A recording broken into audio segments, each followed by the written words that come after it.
the thing. My name is Brandy, and I'm here with PicSeePal. I'd love for you to meet our team. This is my good friend.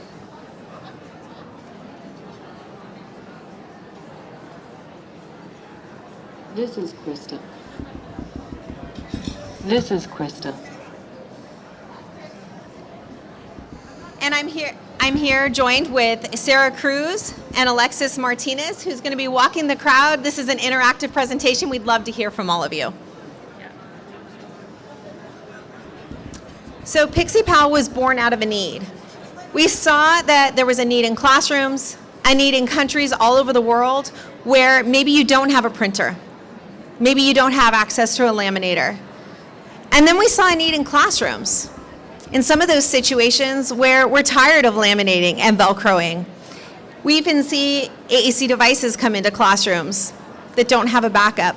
Maybe the battery's dead. Maybe the device is broken.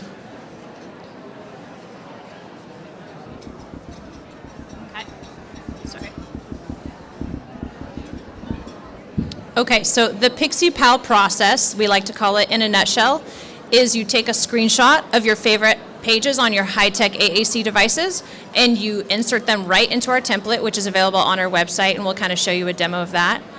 And then you can add up to 6 pages. You can even duplicate those pages and print out as many as you want, and it'll show you where to cut, and it fits right into the snap right here.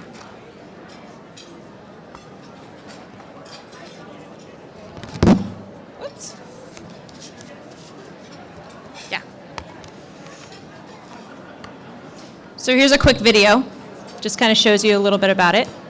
Upload your photo, insert it right in there. So these are screenshots that I took from TouchChat WordPower.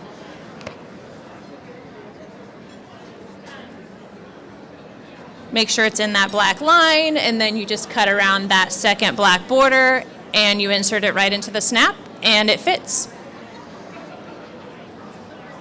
And I think it's repeating now. And like I said, you can add up to 6 pages, but you can also duplicate these slides where the pages are, and you can just add as many as you want.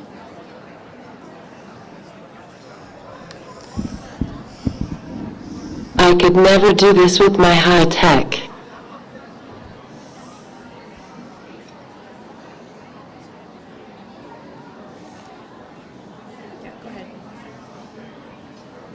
PicSeePal lets me talk my son in the pool. Next, I think. Oops, no more.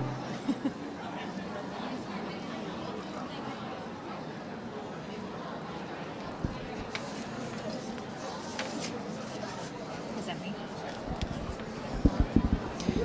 Okay, so what we found is that by providing PicSeePal, we've offered like a more of affordable entry point into AAC. So in the classrooms that I was working in, we'll talk a little bit about that, but preschool kids, we were coming in and there's so much of a need, so many kids that needed something more robust that it was a little bit overwhelming, right? And we wanted to meet those needs all at once because we wanted all the kids to have access to robust communication, but we didn't have the ability and the time to do that. So this provided a very affordable entry point into AAC without sacrificing that crucial language development period. You know, we don't want to waste that precious time that we have, especially at that young age. We want to set them up for success. And so this also significantly decreases the time spent on laminating, cutting, printing. You guys are probably familiar with this in whatever your profession is that you'll find that you're printing things a lot and then you're having to reprint them and re-laminate them because they're peeling, it's not lasting for a long time. It increases access to outdoor activities like playground time, water play, messy learning, playing in the snow, all sorts of things like that.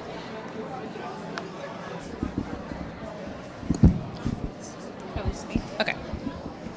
I think we popcorn on this one, right? Okay, so high-tech devices are robust, but PicSeePal can be robust too, right? We can print out the high tech and use it as light tech. They're super customizable. You can include any vocabulary, whether your learner is using Unity, LAMP, TouchChat, NovaChat, ProLoquo. You print out any of the pictures of their high-tech device and put it into their light-tech. This is something that works better together with both products. This is not a replacement. It's great for messy play during OT. It's great when the device doesn't come to school. It's wonderful as a backup, and it's fabulous as a model to be using as a communication partner for a user of AAC. Totally. Oops.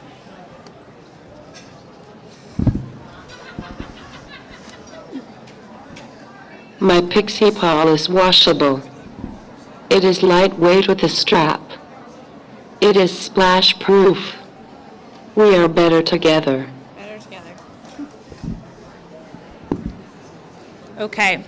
So one device meets many needs, many uses for it. So in the classroom, like we already said, multi-purpose tool, obviously for those robust light tech pages, but also you can combine core word and fringe word pages with photos. You can talk about meaningful events in that child's life, activities you're doing in the classroom. I'll combine my fringe pages for specific activities with my core pages. So there's a lot of functional uses for that in the classroom. In the hospital setting, we've had a lot of conversations with people today about the hospital setting and how it would support their clients. Also, swim instructors. Alexis could speak to this. Her and I were both lifeguards and swim instructors way back when, and we could totally see that being useful there, right? Like I had a couple of children that I worked with that could have definitely used something like this back then. It's water resistant, and you can provide access to all of that vocabulary in the water while you're communicating and interacting with that child or student.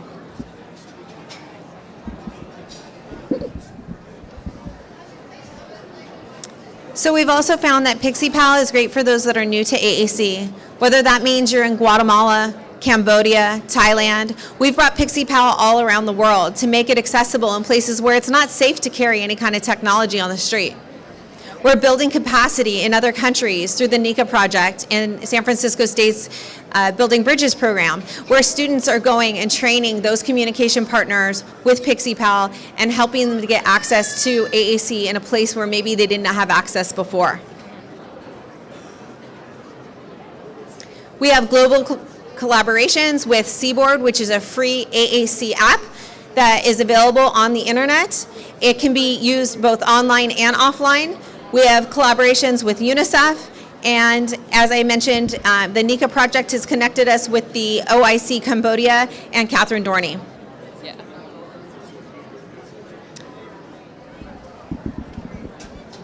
Okay, so a little bit about our AAC preschool pilot program. So it says established in 2021, but really Brandy and I started this conversation in 2020, back when I met her, and I had started in these preschool classrooms. All children in those classrooms needed access to AAC. It was really overwhelming. And I just felt like I really want to meet all these needs. I don't have the resources to or the time. How can I get the staff also on board and get them access to what they need to be able to support the kids? So Brandy said, hey, I just partnered with Chris, and there's this great product, and it's perfect for this.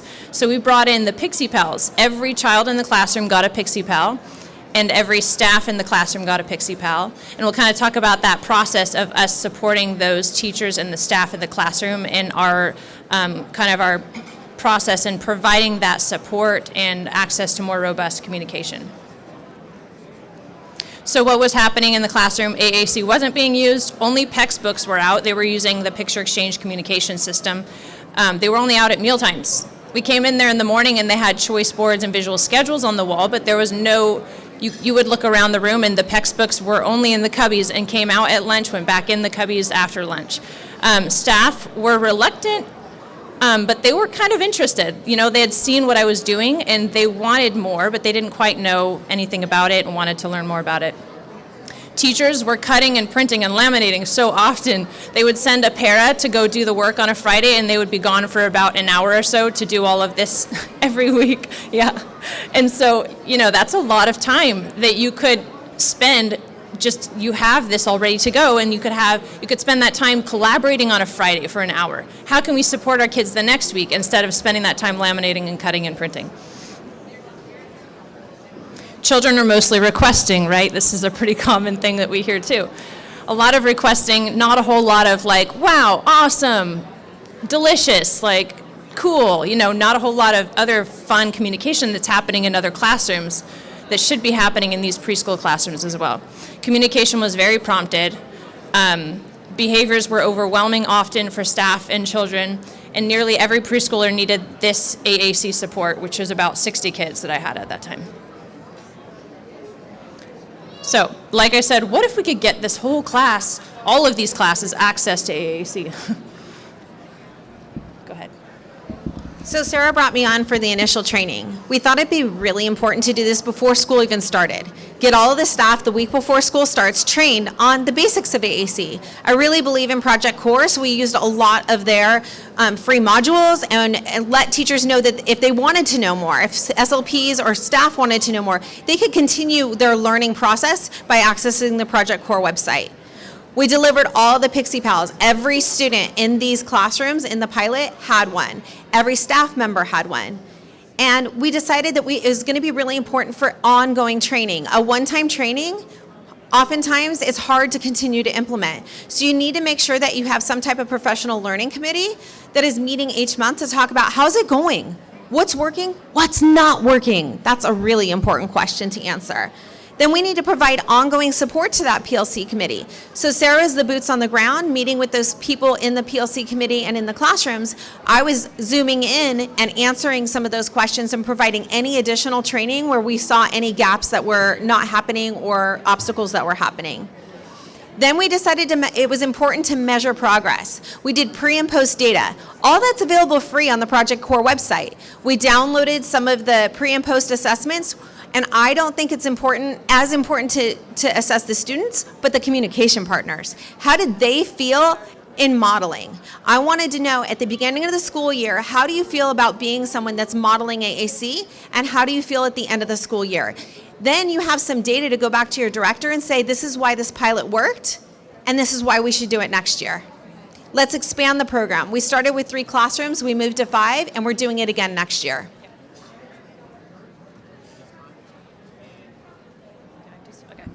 Okay, so you can obviously go with whatever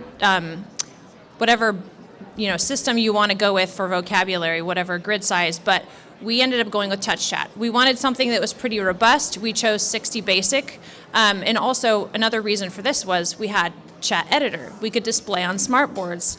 We had flip books we could download and print out and laminate to also have in addition to the PicSeePals all across the room. I had printed ginormous core boards for the classroom. So we had those in a couple different places. And then they're easy to reproduce, customize if needed, and it's also available on the iPad, which is great. So every classroom had the iPad app as well, in addition to all the other stuff. So what's important to know about this is you can choose any system, right? I believe in one size fits most with an RTI model. So we wanted day one, everybody to have access to something, and for those staff members to get comfortable with modeling with something. That doesn't mean that's where it's going to stop for the kids. It means you're going to continue to do ongoing assessment to determine who needs a different app, who needs high tech, who needs a different form of access, who needs a different page set, right? This isn't where you stop, this is where you start. So what were the results, Sarah? Yeah. Okay. So awesome results. So we noticed that there was increased communication among students and staff, right? You go in the classroom and there's more communication happening, which is like bingo, that's what we wanted, right? This is great. Increased communication throughout the day as well, and outside of the classroom as well. And then increased capacity in the classroom for AAC. So we provided that training, that support. Every month we met up, and then we found that in that classroom, teachers were like, I feel more confident. I can take this and run with this, and I feel like I kind of have the tools now to be able to take this further and to be able to support my children without us being present. And then also teachers found that it supported them with measuring their progress of their students in the classroom as well. They would say things like, wow, I didn't know that so-and-so could do that. And then because of AAC and robust AAC in the classroom, I noticed that this child could do X, Y, Z, and I didn't know that before. Children loved taking and wearing their PicSeePals to the playground. It was so cute. A couple of times I caught kids coming out of the classroom, and there were a set of twins, and they would run out and be like, "You forgot your thing," or whatever they were saying, "your device," and they were carrying it and running. So they loved that feeling of having their possession of their thing. It was theirs, something that they felt very proud of having, and it was something that was tangible. They could hold it. It wasn't put away during the day, and so they really loved having that. So we want to spread this pilot around, right? It shouldn't just be happening in Northern California and Sutter County, but it should be happening everywhere. I see so many kids coming out of early intervention that didn't get the AAC device that they needed, show up into the preschool classroom, and the SLP doesn't feel like they can go to their director and ask for an AAC device for every student that needs it in the classroom. So we need to find a way that first year that they show up in your district, they're getting AAC. And if that means it's a flip book, if it means it's a PicSeePal, if it means it's a core board, we need something in the hands of every child the first day of preschool. Stop by booth 5 if you want to know more about our preschool pilot program or about PicSeePal or how we can help support you in wherever it is that you work. Yep. And we are doing a raffle. If you haven't entered, we're doing it at 12:45 just after this. So if you haven't, please head over to our booth and enter to win that. Hope to see you guys over there. Thank you.